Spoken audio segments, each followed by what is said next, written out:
Hello বন্ধুরা, আমরা যে গল্পের কার্টুনটি দেখব সেই গল্পের কার্টুনটির নাম শিশুর স্বাদ। মাঠের ধারে একটি খুব সুন্দর গ্রাম ছিল এবং সেই গ্রামে খোকন নামে একটি রাখাল বাস করত। এমনই একদিন হলো, মা, ও মা, ঘরে আছো? কই গো মা, সাড়া দিচ্ছ না কেন? এই যে বাবা আসছি, একটু দাঁড়া, আসছি আমি একটু তাড়াতাড়ি।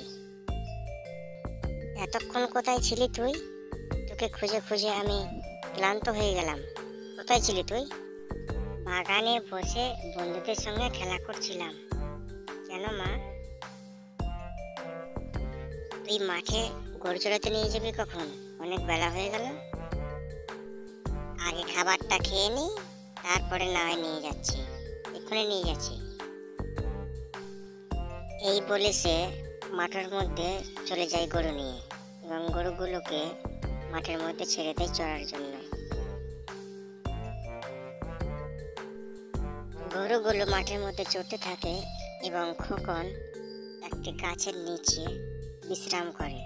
এরই মধ্যেই ভেসে আসে বাঁশির সেই মিষ্টি সুরের আওয়াজ খোকনের কানে। সেও চায় এই মতো বাঁশির বাজাতে, কিন্তু সে বাঁশি কোথায় পাবে? এই মতো চিন্তা করতে করতে তার রথের মেলার কথা মনে পড়ে যায় এবং সেখান থেকে চলে যায়।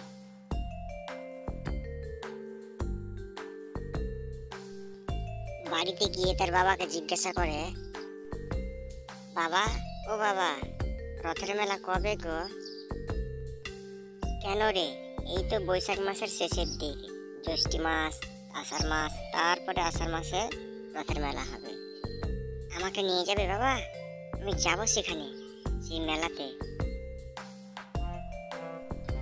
আগে সময়টা তো আসুক, সময় এলে তোকে ঠিক নিয়ে যাবো সেই মেলায়, তুই একদম চিন্তা করবি না। এরপরে রাখালটির দিনের পর দিন কেটে যায় এইভাবে। এই ধরনের ভালো ভালো ভিডিও দেখার জন্য আমাদের চ্যানেলটিকে অবশ্যই সাবস্ক্রাইব করে রাখেন এবং পাশে থাকা বেল আইকনটিকে অবশ্যই দাবিয়ে দেবেন।